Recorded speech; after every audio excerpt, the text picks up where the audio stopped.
د چا معامله چې په دکان کې صفا سول، د چا معامله چې په شرکت او په شوروم کې صفا سول، د چا معامله چې په کاروبار کې صفا سول، بس تر هغه لوی مورید نشته.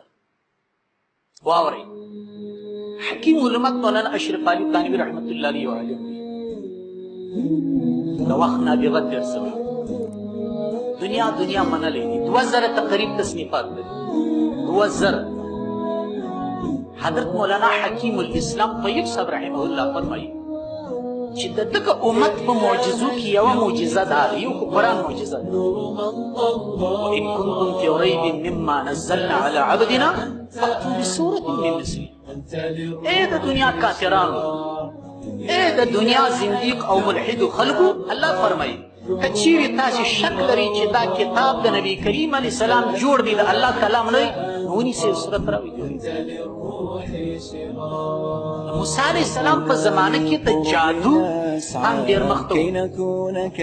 د عیسی علیه السلام په زمانه کې طب و ډاکټري ډېره مخته تللې وه. د حضرت داود علیه السلام په زمانه کې د موسیقۍ فن ډېر مخته تللی و چې نن خلک هنرمندان ورته وایي.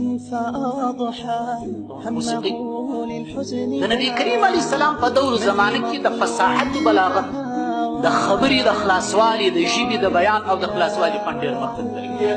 اوس نو د الله نظام ته ګوره، الهي عادت، الهي سنت داسې راغلی دي چې هر نبي په هر زمانه کې الله را لېږلی دی، هغه ته یې داسې معجزه ورکړې ده چې د زمانې ماهرین، پوهان، پروفیسران خلک یې عاجزه کړي.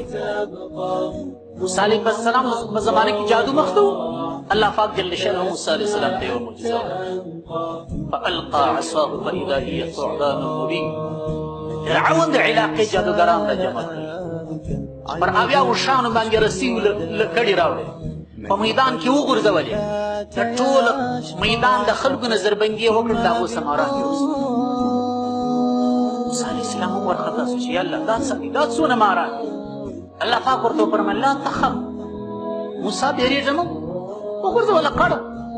حضرت موسی علیه السلام چې له کړه وروغورځول، فاذا هي ثعبان مبین، یو لوی شمال څه چې له کړې او رسۍ هغوی غورځولې وې، د حضرت موسی علیه السلام له کړه چې د مار په شکل جوړه شوه، ټولې تېرې کړې تر ستنې بېرته له کړه.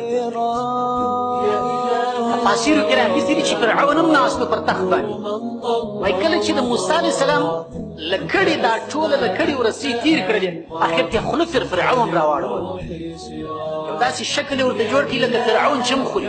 وایي دی د تخته وغورځېدې، ډېرې دې ستاسې د مخ حیا وي، بار بار دې حیا وي، بولې ځینې اوسه. موسی علیه السلام ته هغه معجزه الله ورکړل چې ټوله جادوګران عاجزه سول. قالوا آمنا برب موسی و هارون، ټولو په کلمه او په اسلام او په ایمان په هغه زمانه کې مشهور بسول، لا اله الا الله موسی. په زرهاوو جادوګرانو